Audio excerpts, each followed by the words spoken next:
Welcome to care for studies. चलिए अब start करते हैं हम सैम्पल पेपर पढ़ना। और स्टार्ट करेंगे बायो के क्वेश्चन से।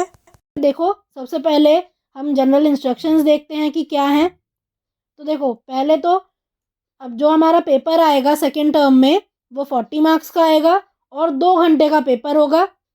अब सारे क्वेश्चंस इसमें कंपलसरी होंगे और जितने भी क्वेश्चंस हैं वो 3 सेक्शंस में बटे हुए होंगे और टोटल 15 क्वेश्चंस आएंगे आपके पेपर में जो कि सभी कंपलसरी हैं। अब सेक्शन ए में 7 क्वेश्चन होंगे 2 मार्क्स के, ठीक है। और जो दूसरा सेक्शन है सेक्शन बी, उसमें 6 क्वेश्चन होंगे और 3 मार्क्स वाले क्वेश्चन होंगे इस सेक्शन में। और जो लास्ट सेक्शन है सेक्शन सी, उसमें 2 केस स्टडी होंगी, ठीक है। केस स्टडी बेस्ड क्वेश्चन होंगे और 4 मार्क का एक क्वेश्चन होगा। और इंटरनल चॉइस आपको प्रोवाइड की जाएगी कुछ क्वेश्चंस में। A student has to attempt only one of the alternative in such questions. तो जिस भी क्वेश्चन में आप देखो कि ऑप्शंस हैं तो वहाँ पर आपको दोनों में से कोई एक ऑल्टरनेटिव ही चूज़ करना है, दोनों आपको नहीं करने। तो स्टार्ट करते हैं थर्ड क्वेश्चन के साथ। थर्ड क्वेश्चन में 2 पार्ट्स हैं और पहले पार्ट में क्या करना है, फर्स्ट पार्ट है trace the path a male gamete takes to fertilize a female gamete after being release from the penis. और जो सेकंड पार्ट है उसमें है state the number of sets of chromosomes present in a zygote. तो चलो start करते हैं। जो पहला वाला यहाँ पर है पार्ट, उसमें हम क्या लिखेंगे, उसमें हम ये लिखेंगे कि जो पाथवे है वो क्या होता है। सबसे पहले तो वेजाइना में एंटर करेगा स्पर्म, है ना, स्पर्म ही होता है मेल गैमीट। उसके बाद कहाँ जाएगा स्पर्म, वो यूट्रस में जाता है। और लास्ट में उसके बाद कहाँ जाएगा, फेलोपियन ट्यूब में। और यहाँ पे फ्यूजन हो जाता है। तो यहाँ वेजाइना लिखने के आधा नंबर है, जो यूट्रस है उसका आधा नंबर और फेलोपियन ट्यूब का आधा नंबर। अब आप चाहो तो इस तरह से लिख भी सकते हो और चाहो तो एक डायग्राम भी बना सकते हो आप, ठीक है ना। और लेबलिंग कर दोगे उसके भी मार्क्स मिल जाएंगे। तो एक तो अगर आप यहाँ पर ये वजाइना अगर आप लिखोगे मतलब लेबल करोगे उसका आधा नंबर है, यूट्रस लेबल करोगे उसका आधा नंबर है और फेलोपियन ट्यूब का आधा नंबर है। यहाँ ये ओवरी मार्क करने की ज़रूरत नहीं है। जो नेक्स्ट पार्ट है, देखो नेक्स्ट पार्ट में हमें बताना है कि जाइगोट में कितने सेट ऑफ क्रोमोसोम होते हैं। तो 2 सेट ऑफ क्रोमोसोम होते हैं, आप ये लिख दोगे तो आधा मार्क्स आपको मिल जाएगा। या फिर आप क्या लिख सकते हो, 2n भी लिख सकते हो। आपको पता है ना जाइगोट क्या होता है, डिप्लॉयड होता है ना, मतलब 2 सेट ऑफ क्रोमोसोम होते हैं। तो एक सेट कहाँ से आता है, एक आता है मेल पेरेंट से और एक कहाँ से आता है, एक सेट आता है फीमेल पेरेंट से। तो इसलिए जाइगोट में 2 सेट ऑफ क्रोमोसोम होते हैं। वन इज मतलब, और आप इसमें को और क्या लिख सकते हो, 2n। तो नेक्स्ट क्वेश्चन है, Rajesh observed a patch of greenish black powdery mass on a stale piece of bread. First part is name the organism responsible for this and its specific mode of asexual reproduction. और next part है name its vegetative reproductive part. तो इस question में दिया है कि राजेश ने एक black black greenish patch observe किया ब्रेड के ऊपर। हमें बताना है कि वो है क्या, वो ऑर्गेनिज्म क्या है। तो देखो जो ग्रीन ब्लैक पाउडरी मास है वो होता है, क्या होगी वो फंगस होती है जिसे हम कहते हैं राइजोपस, है ना। और इसका आप अगर एसेक्सुअल रिप्रोडक्शन का मोड पूछो तो क्या आएगा, ये रिप्रोड्यूस करते हैं स्पोर फॉर्मेशन से। तो देखो कुछ इस तरह से इनका स्ट्रक्चर होता है। आप देख रहे हो नीचे का जो पार्ट है वो है हाइफी और ऊपर आप देख रहे हो ये स्पोरेंजियम है और स्पोरेंजियम के अंदर स्पोर्स होते हैं। और स्पोर्स क्या करते हैं, जैसे ये स्पोरेंजियम बर्स्ट होता है स्पोर्स बाहर निकलते हैं और डिस्पर्स हो जाते हैं और जहाँ भी ये गिरते हैं वहाँ पे क्या होता है, एक नया पूरा जो है राइजोपस वहाँ ग्रो करने लगता है। अब अगर आपसे पूछा जाए वेजिटेटिव पार्ट क्या है, नेक्स्ट में वेजिटेटिव और रिप्रोडक्टिव पार्ट पूछा है। तो देखो हाइफी जो है, आप यहाँ जो थ्रेड लाइक स्ट्रक्चर देख रहे हो हाइफी, ये है वेजिटेटिव पार्ट। और जो रिप्रोडक्टिव पार्ट है वो क्या है, जो स्पोर आप देख रहे हो ना ऊपर, या ये जो स्पोरेंजियम देख रहे हो ये है रिप्रोडक्टिव पार्ट। देखो जो फिफ्थ क्वेश्चन है उसमें है mustard was growing in 2 fields. तो 2 फील्ड है ए और बी और वहाँ पे सरसों उगाई जा रही थी। While field A produced brown coloured seed, field be produced yellow coloured seed. तो फील्ड ए में आप देखते हो कि जो सीड हैं वो ब्राउन कलर के हैं और जो फील्ड बी है उसमें जो सीड है वो येलो कलर के हैं। It was observe that in field A the offsprings showed only the parent trait, for conservative generations, whereas in field B, majority of the offsprings showed the variation in progeny. तो ये कहा गया है कि जो पहली फील्ड है, field ए है, वहाँ पर तो ज़्यादातर पेरेंटल ट्रेट जो है वही दिखे हैं, जबकि जो फील्ड बी है वहाँ पे जो ऑफस्प्रिंग है उन्होंने वेरिएशन दिखाए हैं। अब रीज़न क्या हो सकता है इसका? देखो, जो वेरिएशन है वो किस वजह से आते हैं? ज़्यादातर क्रॉस ब्रीडिंग की वजह से आते हैं ना, क्रॉस पॉलिनेशन हुआ होगा मतलब यहाँ पे। तो देखो यही यहाँ लिखेंगे कि फील्ड ए में क्योंकि आप देख रहे हो कि पेरेंटल ट्रेट है, इसीलिए वहाँ पर ज़रूर सेल्फ पॉलिनेशन हुआ होगा। और फील्ड बी में जहाँ वेरिएशन है, तो वेरिएशन देखो तभी आ सकते हैं एसेक्सुअल रिप्रोडक्शन में जबकि क्रॉस पॉलिनेशन हुआ हो, है ना। तो एक नंबर है यहाँ पे ये लिखने का कि यहाँ पर क्या हुआ होगा, यहाँ पर सेल्फ पॉलिनेशन हुआ होगा फील्ड ए में, और फील्ड बी में क्रॉस पॉलिनेशन हुआ होगा, ये लिखने के हैं। फिर से एक नंबर। तो टोटल ये जो क्वेश्चन है ये है 2 मार्क्स का। अब देखो यहाँ पे और में एक और क्वेश्चन दिया है, तो आप चाहो तो पहला क्वेश्चन कर सकते हो, या अगर आपको फर्स्ट नहीं आता तो आप सेकंड भी अटेम्प्ट कर सकते हो, लेकिन आपको इन दोनों में से कोई एक ही अटेम्प्ट करना है। दोनों अगर आप लिख कर आओगे तो आपने जो पहले लिखा होगा ना, जो पहला अटेम्प्ट किया होगा उसके मार्क्स मिलेंगे, सेकंड के नहीं मिलेंगे। तो देखो अब नेक्स्ट जो है और वाला क्वेश्चन है, एक बार इसे पढ़ लेते हैं। In an asexually reproducing species, if a trait X existed in 5% of the population and trait Y exists in 70% of the same population, which of the two trait is likely to have arisen earlier and give reason? तो देखो यहाँ बोला गया है कि जो x trait है वो सिर्फ 5% पॉपुलेशन में दिखा और जो वाई ट्रेट है वो 70% पॉपुलेशन में दिखा। तो आपको बताना है पहले कौन सा ट्रेट आया होगा। देखो पहला वही आता है जो ज़्यादा परसेंटेज का होता है ना, पहले आया होगा, इसीलिए तो अब जो नए ऑफस्प्रिंग है रिप्रोड्यूस कर करके क्या होगा, ये जो पहले वाला ट्रेट है उसने ज़्यादा अपने आप को बढ़ा लिया होगा, है ना, पॉपुलेशन बढ़ा ली होगी। और ये जो 5% है ये क्यों आया होगा, ये कुछ वेरिएशन या कुछ म्यूटेशन अगर आए होंगे तो तब अराइज हुआ होगा। तो अब यही लिख दोगे इस आंसर में, trait Y which exist in 70% that is in larger fraction of population is likely to arise in earlier. तो ये 70% जिसकी पॉपुलेशन है वो पहले आया होगा, because in asexual reproduction identical copies of DNA are produced and variation do not occur, है ना। एसेक्सुअल रिप्रोडक्शन में क्या होता है, बिल्कुल आइडेंटिकल कॉपीज बनती हैं, है ना, ज़्यादा वेरिएशन आते ही नहीं, ज़्यादा क्या वेरिएशन आते ही नहीं, बहुत कम चांस है कि कहीं पे वेरिएशन आ जाए। और अगर ऐसा कुछ वेरिएशन या कुछ म्यूटेशन आए हैं तो वहाँ पे क्या होगा, फिर वो कैरेक्टर चेंज हो गया होगा और क्या बना, अब एक्स जो ट्रेट है वो तब अराइज हुआ होगा, और अब जो 5% स्पीशी है उसमें ये जो दूसरा वाला ट्रेट है वो होगा। नाउ नेक्स्ट आपको यहाँ लिखना होगा, new traits come in the population due to sudden mutation, है ना, कुछ म्यूटेशन हुई होगी तब आए होंगे। And then are inherited 70% of the population with trait Y is likely to have been replicating that trait for a long period than 5% of the population with trait X। तो यहाँ पर पहला पॉइंट लिखने का 1 नंबर है, दूसरा point लिखने का 1 नंबर है, टोटल ये क्वेश्चन कितने का है, 2 नंबर का। 7th क्वेश्चन पर आते हैं। इसके फिर से 2 पार्ट्स हैं, मतलब चॉइस दी हुई है यहाँ पे, और पहली जो चॉइस का क्वेश्चन है वो स्टार्ट करते हैं हम। तो DDT was sprayed in a lake to regulate breeding of mosquitoes. How would it affect the trophic levels in the following food chain associated with the lake? Justify और answer. तो यहाँ पर एक फूड चेन दी है, तो lake में कुछ इस तरह की फूड चेन होती है। सबसे पहले आते हैं प्लैंकटन, उन्हें स्मॉल फिश खाती है, स्मॉल फिश को लार्ज फिश कंज्यूम करती है, और लार्ज फिश को हॉक कंज्यूम करते हैं। तो देखो इस पूरी ये जो फूड चेन है इस पर क्या असर होगा DDT का। तो DDT स्प्रे किया गया है मस्कीटो को रोकने के लिए, है ना, उनकी ब्रीडिंग रेगुलेट करने के लिए। इससे इस फूड चेन पे क्या असर होगा ये हमें बताना है, और 2 मार्क का क्वेश्चन है ये। तो देखो कुछ इस तरह से आप लिख दोगे। सबसे पहले तो आप लिखोगे DDT being a non biodegradable pesticide will enter the food chain from the first trophic level.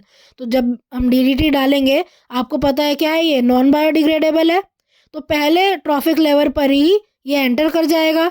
तो जो प्लैंकटन है, जो फर्स्ट ट्रॉफिक लेवल है वहीं पर एंटर कर जाएगा DDT। अब क्या होगा उसके बाद, हर ट्रॉफिक लेवल में ये और ज़्यादा बढ़ता रहेगा, अक्यूमुलेट होता रहेगा। पता है आपको प्लैंकटन को खाएगी स्मॉल फिश, तो जो डीडीटी है ये उस लेवल पर भी आ गया। उसके बाद लार्ज फिश जो है वहाँ पर भी ये केमिकल आ जाएगा, है ना।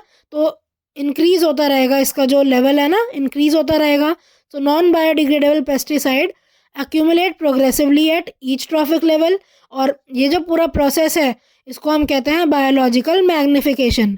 तो फूड चेन में केमिकल का अक्यूमुलेट होना, यही क्या होता है, बायोलॉजिकल मैग्निफिकेशन। और इस केस में जो केमिकल है वो है डीडीटी। अब जो बिल्कुल लास्ट ट्रॉफिक लेवल है, हाईएस्ट लेवल जो होता है, यहाँ पर देखा जाता है कि जो पेस्टिसाइड है, जो भी केमिकल है, इसका जो लेवल है सबसे ज़्यादा होता है। तो लास्ट पॉइंट आप लिख दोगे, जो हॉक है उसमें सबसे ज़्यादा लेवल पाया जाएगा पेस्टिसाइड का। तो देखो पहला पॉइंट लिखने का आधा नंबर, बायोलॉजिकल मैग्निफिकेशन लिखने का 1 नंबर, और लास्ट में कि हाईएस्ट लेवल ऑफ पेस्टिसाइड मिलेगा हॉक में, ये लिखने का जो मार्क्स है ये है आधा मार्क्स। तो टोटल हो गया ये 2 नंबर का क्वेश्चन। इसका जो दूसरा क्वेश्चन है वो है ये, जिसमें एक फूड चेन दी है। So in the following food chain vertical arrows indicate the energy lost to the environment and horizontal arrows indicate energy transfer to the next trophic level. Which one of the 3 vertical arrows, that is A, C and E, and which one of the 2 horizontal arrows, that is B and D, will represent more energy transfer? Give reason for your answer. तो अब आप यहाँ देख सकते हो ये जो food chain है यहाँ पर 3 वर्टिकल एरो दिए हुए हैं, है ना। ए दिया है एक वर्टिकल एरो, दूसरा है सी और आखिरी वाला है ई। हमें बताना है एनर्जी लॉस किस में ज़्यादा होगा। इसी तरह जो हॉरिजॉन्टल एरो है बी और डी, इसमें हमें बताना है जो एनर्जी ट्रांसफ़र है वो किस केस में ज़्यादा होगा। तो देखो जो पहला लेवल है, मतलब ग्रीन प्लांट्स जब कंज्यूम होते हैं ना, जब डीयर या कोई भी जो आपका प्राइमरी कंज्यूमर है वो जब ग्रीन प्लांट्स को खाते हैं तो सबसे ज़्यादा उसमें एनर्जी लॉस होती है, और एनर्जी ट्रांसफ़र भी तभी सबसे ज़्यादा होता है। तो आप क्या लिखोगे, आप लिख दोगे A will represent more energy transfer, है ना, as compare to C and E. तो सबसे ज़्यादा एनर्जी ट्रांसफ़र या फिर आपका एनर्जी लॉस जो हो रहा है वो किस में हो रहा है, ए में होगा। अब देखो इसी तरह से हॉरिजॉन्टल अगर आप एरो की बात करो तो उसमें बी में ज़्यादा एनर्जी ट्रांसफ़र होगा एज़ कम्पेयर टू डी। और इसका रीज़न आप लिख दोगे, when green plants are eaten by primary consumer a great deal of energy is lost as heat to the environment. तो इस केस में सबसे ज़्यादा एनर्जी लूज़ होगी, है ना, हीट के फॉर्म में बहुत ज़्यादा एनर्जी बाहर चली जाएगी और बाकी ट्रांसफ़र हो जाएगी हीट, है ना। जो प्राइमरी कंज्यूमर है जो कि यहाँ डीआर दिया है वहाँ पर बाकी जो एनर्जी है वो ट्रांसफ़र हो जाएगी। अब यहाँ पर जो प्राइमरी कंज्यूमर है कुछ एनर्जी वो डाइजेशन में यूज़ करेगा, कुछ अपने काम करने के लिए, बाकी ग्रोथ और रिप्रोडक्शन के लिए यूज़ होगी एनर्जी, और बाकी ट्रांसफ़र हो जाएगी, जो भी बची हुई एनर्जी है वो ट्रांसफ़र हो जाएगी कार्निवोर्स, मतलब जो सेकेंडरी कंज्यूमर है वहाँ पर उनके अंदर चली जाएगी। तो ये क्या है, ये एक 10% रूल था, है ना। 10% जो रूल है यहाँ पर 10% लॉ जो है वो फॉलो होता है ना। तो आप ये जो स्टार्टिंग की एक्सप्लेनेशन है ये भी लिख सकते हो, और या फिर आप क्या लिख सकते हो, ऑल्टरनेटिवली जो 10% लॉ है वो भी बता सकते हो कि in accordance with 10% law of transfer of energy in a food chain only 10% of energy available at one trophic level is transfer to the next. तो आप अगर ये लिखोगे तब भी आपको 1 नंबर मिल जाएगा, और अगर उसकी जगह आप ये लिखोगे तब भी 1 नंबर मिल जाएगा, और ये जो स्टार्टिंग के 2 पॉइंट हैं ये लिखने के आधे आधे नंबर है। तो हो गया ये 2 नंबर का क्वेश्चन। क्वेश्चन पर आते हैं। 2 pea plants, one with round yellow seeds and another with wrinkled green seeds, produce F1 progeny that have round yellow seeds। तो यहाँ पर ये क्या कहा हुआ है कि 2 हमारे पास पी प्लांट हैं, एक में राउंड येलो सीड है, तो राउंड और येलो सीड हैं, तो यहाँ पर दे भी रखा है कि प्योर राउंड येलो जो है ये प्रोजेनी है। तो RRYY यहाँ पर उनका जीनोटाइप है, और जो दूसरा है वो है रिंकल्ड ग्रीन, और उनका जीनोटाइप भी दिया है RR छोटा वाई, है ना, इस तरह से। तो यहाँ पर बोला है इनको हमने क्रॉस कराया। अब देखो इन्हें क्रॉस कराएंगे तो क्या बनेगा, यहाँ बोला भी हुआ है कि जो F1 प्रोजेनी बनी है वो बनी है राउंड येलो, है ना। तो देखो इसमें अगर हम गैमीट्स देखें तो क्या होता है, इसका गैमीट है RY, है ना, इस तरह के गैमीट बनेंगे। इसमें बनेंगे आर वाई, इस तरह के गैमीट। इनका जब आपस में क्रॉस होगा तो जो F1 प्रोजेनी बनेगी वो क्या होगी, आर आर वाई वाई, है ना। वैसे तो ये क्वेश्चन में ही दिया है।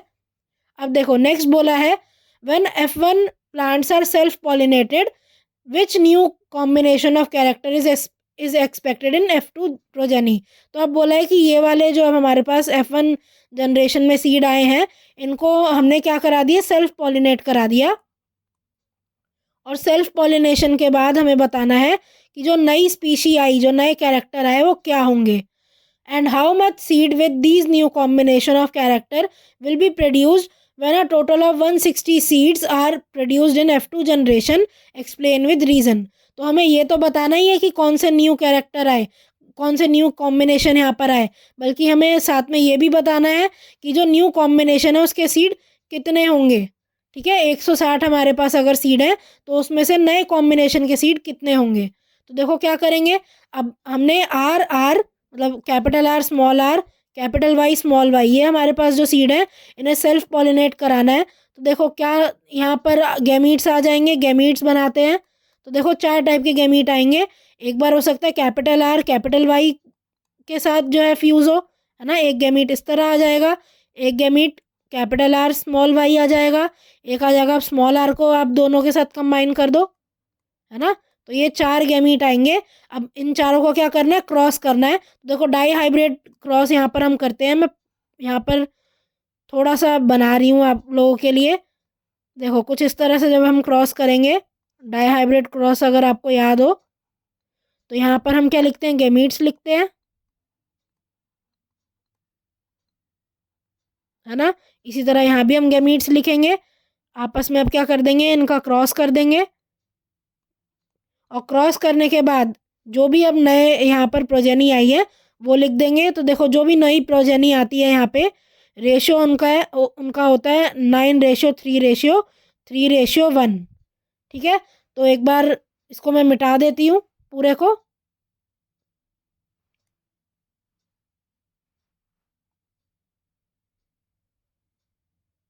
और देखते हैं अब हम कि नया जो यहाँ पर प्रोजेनी बनी है वो कौन सी है।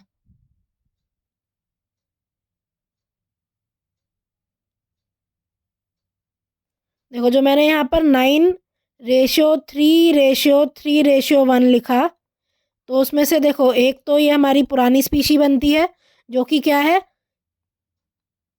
Round yellow. अब ये जो 1 है ये बनता है रिंकल्ड ग्रीन। ये भी क्या है, ओल्ड प्रोजेनी। पहले हमने स्टार्ट इसी से किया था, राउंड येलो और रिंकल ग्रीन से। अब ये जो यहाँ 3 है ये आएगा राउंड ग्रीन का, और ये जो 3 है ये होंगे रिंकल्ड येलो। अब ये जो यहाँ डिफरेंस आया है, ये जो नई प्रोजेनी आई है किस वजह से आई है, ये इसलिए आई है क्योंकि ये जो गैमीट्स हैं, ये जो कैरेक्टर हैं, इन्होंने क्या किया, इंडिपेंडेंटली ये जो है इनहेरिट हुए ना, सेग्रीगेट हो गए यहाँ पे और फिर इंडिपेंडेंटली ये इनहेरिट हुए हैं। इस वजह से क्या हुआ है, इस वजह से यहाँ पे अब 4 तरह की प्रोजेनी आपके पास आ गई हैं। तो आप इस में यही लिखोगे, सबसे पहले तो लिख दोगे आप कि जो राउंड नई प्रोजेनी है वो क्या है, राउंड ग्रीन है, और दूसरी क्या है, रिंकल्ड येलो है ना। ये दो नई प्रोजेनी बनी है। अब यहाँ पर हमें हाउ मैनी भी बताना था। तो देखो किस तरह इन्होंने किया है, मैं एक बार ये पूरा हटा देती हूँ।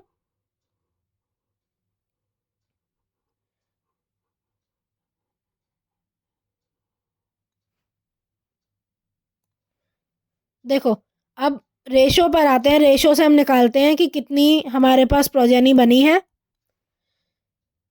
अब राउंड ग्रीन निकालना है, मैंने कहा टोटल ये कितने हैं, टोटल ये हैं 16, है ना। 16 मान लीजिए 16 पी प्लांट है, उसमें से 3 कितने हैं, 3 है राउंड ग्रीन। तो रेशो क्या हो गया, अगर देखा जाए तो 16 में से जो 3 है वही है ना राउंड ग्रीन।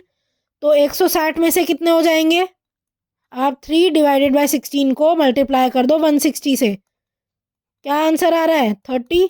तो ये लिख दोगे आप कि 160 में से जो 30 हैं वो हो जाएंगे राउंड ग्रीन प्लांट्स, और जो रिंकल्ड येलो सीड है वो कितने होंगे, उसमें भी आप यही करोगे, 3/16 इसे आप मल्टीप्लाई कर दोगे टोटल जितने भी प्लांट हो, तो 160 प्लांट दिए हैं, कितना आएगा आंसर फिर से क्या आएगा, 30 आएगा।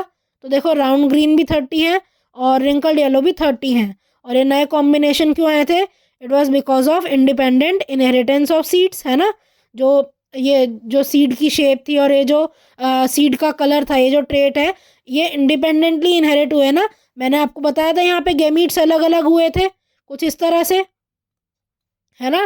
तो उन्होंने इंडिपेंडेंटली अपने आप को जो है सबसे पहले तो इन्होंने सेग्रीगेट किया, फिर इंडिपेंडेंटली ये क्या हुए, इनहेरिट हुए। तो इस वजह से ही क्या होता है, ये जो नई नई हमें प्रोजेनी दिखी है ये बनती हैं।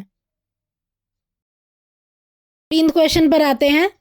Gas A found in the upper layers of the atmosphere is a deadly poison but is essential for all living beings. The amount of this gas started declining sharply in 1980s. Identify gas A, how is it formed at higher levels of the atmosphere. और second part है इसमें, why is it essential for all living beings, state the cause of the depletion of this gas. तो देखो upper layer में कौन सी gas मिलती है, हमें मिलती है ओजोन गैस, है ना। ओजोन लेयर जो है ओजोन से बनी होती है। तो आप यहाँ लिख दोगे कि जो गैस ए है वो ओजोन है, क्योंकि ये वैसे तो डेडली है लेकिन हमारे लिए, लिविंग ऑर्गेनिज्म के लिए बहुत ज़्यादा ज़रूरी है ये। आपको पता है ये हार्मफुल यूवी रेडिएशन से हम सबको बचाती है ना। और ये इसका अमाउंट डिक्रीज़ भी हो रहा है क्योंकि CFCs यूज़ कर रहे हैं ज़्यादा, है ना। बहुत ज़्यादा CFCs मतलब क्लोरोफ्लोरोकार्बन के इस्तेमाल से ये क्या हो रहा है, ये डिप्लीट भी कर रही है। अब देखो यहाँ पर आप ओजोन लिखोगे तब भी आपको मार्क्स मिल जाएंगे, आधा नंबर मिलेगा लिखने का। अब ओजोन अगर आपने नहीं लिखा, आपने गैस का फॉर्मूला लिख दिया जो कि होता है O3, तब भी आपको मार्क्स मिल जाएंगे। अब नेक्स्ट आपको यहाँ पर लिखना है, how is it harmful, how is it formed at higher level of atmosphere. तो बनती कैसे है ये, देखो जो यूवी रेडिएशन होती है वो क्या करती हैं, ऑक्सीजन के मॉलिक्यूल को तोड़ देती हैं। तो ये देखो ये जो मॉलिक्यूल है स्प्लिट हो गया और फिर ये एक ऑक्सीजन मॉलिक्यूल के साथ कंबाइन कर जाता है और बना लेता है ओजोन। तो यही आपको लिखना है कि ozone at the higher levels of atmosphere is a product of UV radiation acting on ozone molecule. The higher energy UV radiation split apart some molecules of oxygen into free oxygen atom. These atom then combine with molecular oxygen to form ozone. ठीक है ना। तो आप चाहो तो ये लिख भी सकते हो कि जो यूवी रेडिएशन है वो कुछ ऑक्सीजन मॉलिक्यूल को तोड़ देती हैं और उनको फ्री ऑक्सीजन एटम में कन्वर्ट कर देती हैं। और उसके बाद क्या होता है, जो फ्री ऑक्सीजन एटम है और जो मॉलिक्यूलर ऑक्सीजन है वो जुड़ के ओजोन बनाता है। चाहो तो आप इसको स्टेटमेंट फॉर्म में भी लिख सकते हो और अगर आप इस तरह लिखोगे रिएक्शन फॉर्म में तब भी आपको मार्क्स मिल जाएंगे। तो यहाँ यही लिखा है, alternatively accept the following equation with the correct molecular formula, no marks will be assigned if molecular formula are not correct. तो जो फार्मूला है वो करेक्ट होने चाहिए, अगर फार्मूला ही गलत है तो मार्क्स नहीं मिलेंगे। अब नेक्स्ट है कि ये एसेंशियल क्यों है और क्यों इसका डिप्लीशन हो रहा है। तो ये तो हम सबको ही पता है कि ओजोन क्या करता है, हमें बचाता है यूवी रेडिएशन से। So ozone shield the surface of earth और protect the living organism from UV rays, है ना। नेक्स्ट ये डिप्लीट हो रहा है क्लोरोफ्लोरोकार्बन की वजह से, ठीक है ना।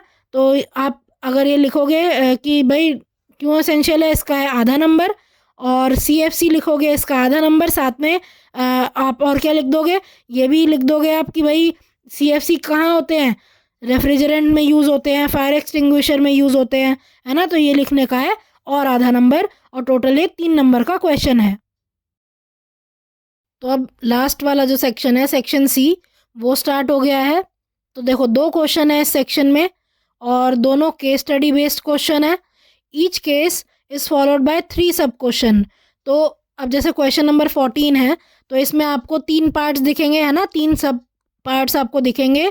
अब A और B तो कंपलसरी है, 15th भी जो क्वेश्चन होगा उसमें A और B पार्ट तो कंपलसरी है, लेकिन इंटरनल चॉइस दी हुई होगी पार्ट C में। तो आप देख रहे हो यहाँ जो लास्ट वाला पार्ट है उसमें इंटरनल चॉइस दी गई है ना।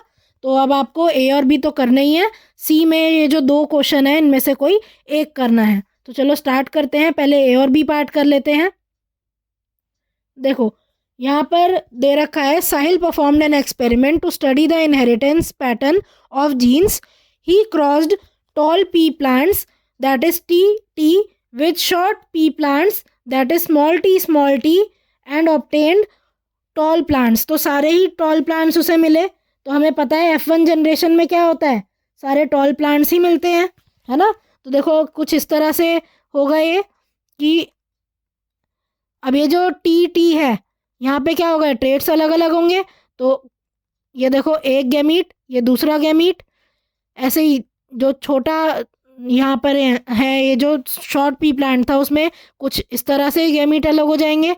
अब देखो कुछ इस तरह से F1 जनरेशन बनेगी.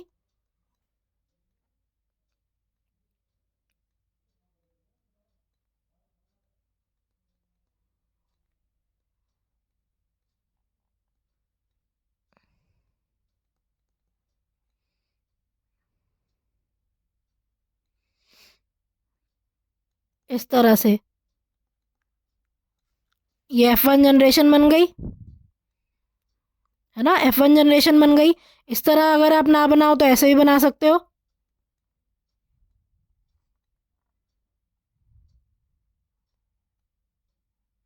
ये मैंने गैमीट लिख लिया यहाँ पे. और ये देखो ये क्रॉस हो गया,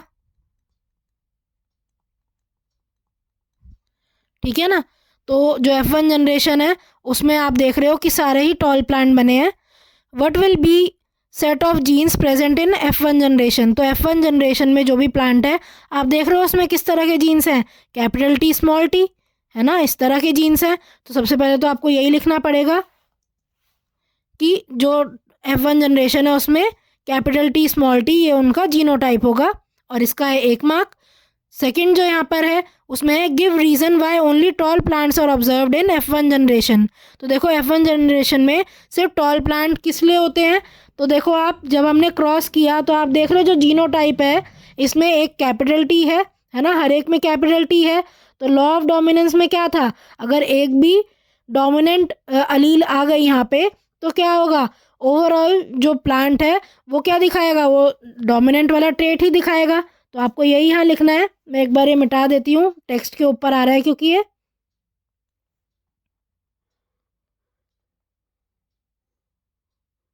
देखो traits like capital T R called dominant trait, है ना, ये डोमिनेंट ट्रेट होता है. और जो छोटा टी है वो क्या है, वो रिसेसिव ट्रेट है. तो अगर आप ये लिख दोगे इतना तो आपको 1 नंबर मिल जाएगा कि भाई कैपिटल टी डोमिनेंट ट्रेट है और छोटा टी रिसेसिव ट्रेट है.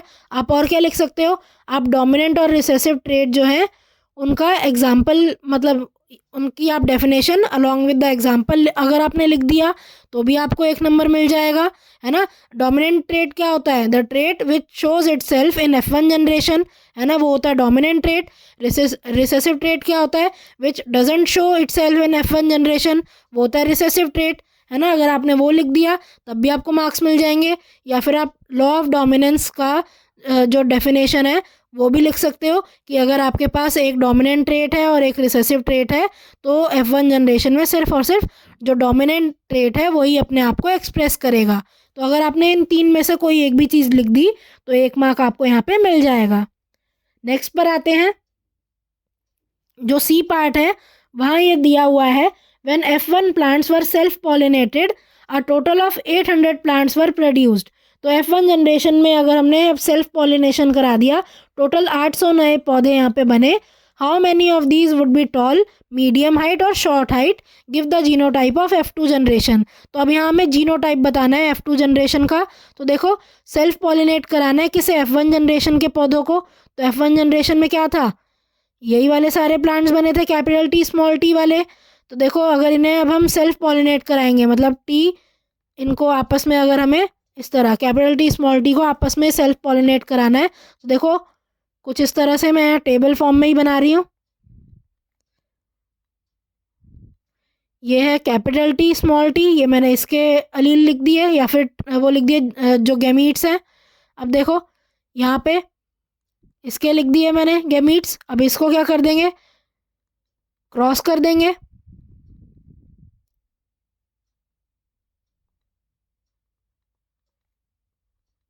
तो आप देख पा रहे हो ये क्या है, ये तीनों तो है टॉल प्लांट बनेंगे ये, है ना। और ये जो बनेगा ये क्या बनेगा, ये बनेगा शॉर्ट प्लांट, है ना। तो अगर मैं आपसे बात करूं जीनोटाइप बताना है, तो एक प्लांट जो है उसमें वो क्या है, उसका जीनोटाइप है कैपिटल टी। दो के जो जीनोटाइप है कैपिटल टी स्मॉल टी, एक का जीनोटाइप है स्मॉल टी, है ना। तो कुछ रेशियो जो बना वो 1:2:1 का बना है, जहाँ पे ये क्या है, अगर मैं जीनोटाइप की बात करूँ, जीनोटिपिक रेशियो मैंने लिखा है, ठीक है ना। जीनोटिपिक रेशियो मैंने लिखा है, ये तो है टॉल प्लांट्स और ये क्या है, ये है शॉर्ट प्लांट। अगर मैं आपसे कहूँ कि बताइए कि 800 में से कितने टॉल प्लांट बनेंगे, तो देखो यहाँ पे ये जो है 1:2:1, यहाँ पे 3 बने हैं टॉल, है ना, 3 टॉल प्लांट बने हैं। तो अगर 4 में से 3 जो है वो टॉल हैं, तो 800 में से कितने टॉल बनेंगे, आप इस तरह से कर दोगे, है ना। कैलकुलेट करो यहाँ पे क्या आएगा, टोटल आंसर आएगा 600 तो टॉल प्लांट बनेंगे। और शॉर्ट कितने बनेंगे, अब 1/4 इंटू 800, यह आप करोगे तो क्या आ रहा है आंसर 200, तो 200 शॉर्ट प्लांट बनेंगे। तो यही आपको यहाँ लिखना है। मैं एक बार ये पूरा मिटा देती हूँ और आंसर दिखाती हूँ आपको कि किस फॉर्म में लिखा है। तो अब यहाँ पे out of 800 plants 600 plants will be tall and 200 will be short. तो ये मैंने अभी आपको करके दिखाया कि 600 पौधे लंबे होंगे और 200 पौधे जो हैं वो छोटे होंगे। तो ये पूरा लिखने का एक नंबर है और एक नंबर जीनोटाइप लिखने का है। नेक्स्ट यहाँ पूछा गया है कि अगर F1 जनरेशन में जो प्लांट्स थे उन्हें क्रॉस पॉलिनेट किया गया, और क्रॉस पॉलिनेट यहाँ किया है स्मॉल टी जीन्स वाले प्लांट्स के साथ, तो अब हमें बताना है F2 जनरेशन का जीनोटाइप क्या होगा, और साथ में 800 प्लांट में से कितने टॉल, कितने मीडियम और कितने शॉर्ट बनेंगे। तो देखो यहाँ पे फिर से वही करते हैं, यहाँ पे बना लेते हैं एक टेबल क्रॉस करने के लिए। ये आ गए small T capital T small T. अब आप इसे क्रॉस करो तो आप देख पा रहे हो 50-50 बने हैं ना। ये क्या है, ये दोनों लंबे बनेंगे, ये क्या है, ये शॉर्ट बनेंगे। तो 1:1 का यहाँ पर आप देख पा रहे हो जीनोटिपिक रेशियो क्या है, जीनोटिपिक रेशियो है यहाँ पे 1:1, है ना। तो देखो यहाँ लिखा भी हुआ है जीनोटिपिक रेशियो क्या है 1:1। अब देखो 800 में से मतलब आधे बनेंगे शॉर्ट और आधे बनेंगे लंबे, तो आप यही यहाँ लिख दोगे in the cross between capital T and small T 400 tall plant बनेंगे और 400 शॉर्ट प्लांट बनेंगे। So thank you for watching. आज की क्लास के लिए बस इतना ही। अगर आपको ये वीडियो पसंद आई हो तो इसे लाइक करें, इसे शेयर करें और हमारे चैनल को सब्सक्राइब करें and hit the bell icon, जिससे हम जब भी एक नई वीडियो डालें तो उसका नोटिफिकेशन आप तक सबसे पहले पहुंचे। Thank you. आप अपने डाउट्स, सजेशंस और आपको जिस भी टॉपिक पर वीडियो चाहिए हमें कमेंट करके बताएं।